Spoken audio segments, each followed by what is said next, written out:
We need heroes.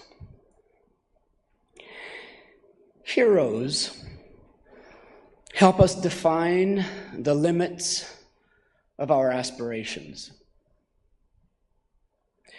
They also help us define the ideals and principles by which we live. At least that's been true for me. It was 1965. I mounted the stairs towards the National Ballet Company studios, rehearsal of the Nutcracker. There was with me Brian Toogood, Trevor Smallwood, Alain Posey, James Kudelka, amongst others. I don't remember them all. At the top of the stairs, I glimpsed a window into my future. I saw a world which I never knew existed. I saw a way of life, lively life, exuberance, spirited, exciting. I could never have imagined. The dancers were in rehearsal, big people. They were adults. They were as old as my parents. And they were dancing. How exciting. Now, I'd like you to believe that that was my first impression. Close, but not exactly. In truth, my very first impression was of sweat. Lots of sweat. Of course, the room, they were exerting themselves. The room was very warm. But after the sweat, I was amazed at how these adults danced and behaved. Looking back, I now realize that as a boy, as with most boys, I was in search of a hero. And there they were. There was Yves Cousineau, who showed me how believable a character could be on stage. His Tybalt, do you remember anyone? His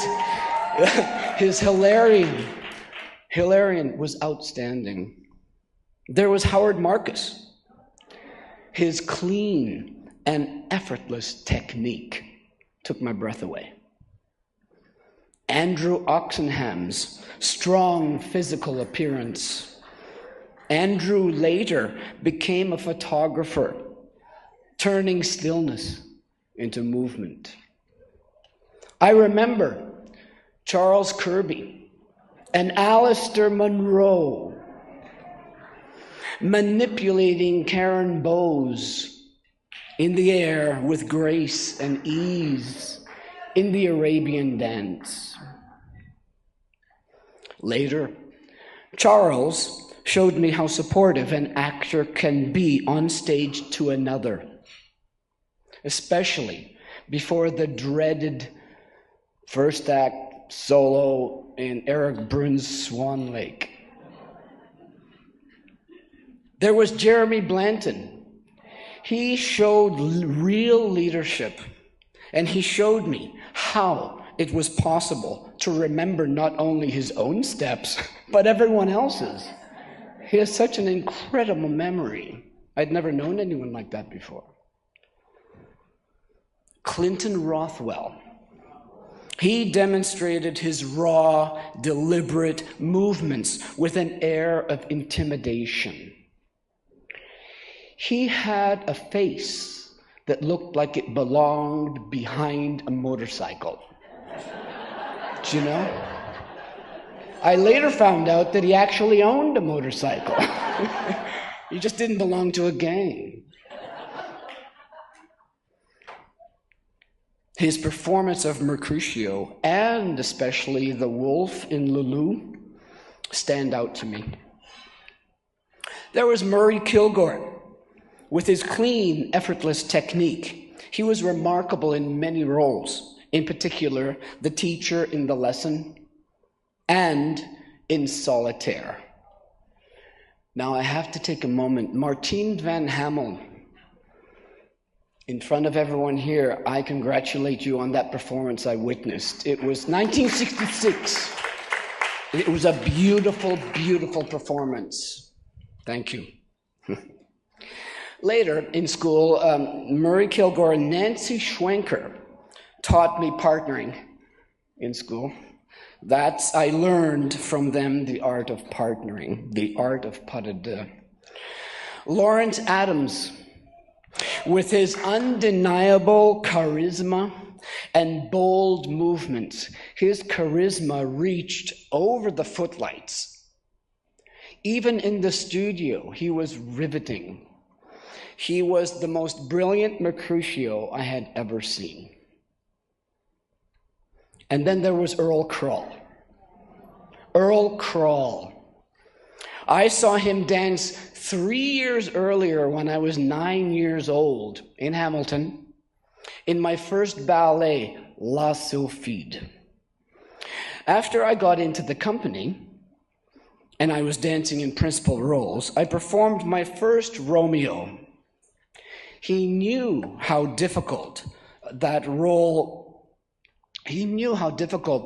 was, and was backstage to catch me as my legs gave out, running off stage after the end of the first act. He caught me. These people, these men, were my inspiration and my strength through my career, and they never knew it. As I walk into this great dance hall of fame, I don't walk alone. This induction is as much theirs as it is mine. I thank them. My thanks go to Dance Collection Danse for being a valuable repository for our precious dance history. And I'm delighted to be here with my fellow inductees. One of them is close to me, Nadia Potts. Thank you for all the dancing years. Remember Cuba? We were spent because of the heat, but I think we did pretty well. Veronica Tennant, that Romeo and Juliet, I'll never forget it. Mary Jago, my lady in white. Thank you for all your patience. In the beginning years, I knew nothing, and I was so green, and I thank you for all your help. Vanessa Harwood, you're in the sky off to Hawaii, but I'll never forget that Corsair we did. It was remarkable. Evelyn, we danced some wonderful pieces together. I'll never forget them. I appreciate that. And to my friends, Thomas Schremek, Linda Maberduk, you're here, for all your support, thank you. And of course, to my gold dust twin. Thanks, Karen. Appreciate it. I'll never forget you. Thanks for all your support. And to my wife, Carolyn, thanks for everything. Thank you very much, everyone.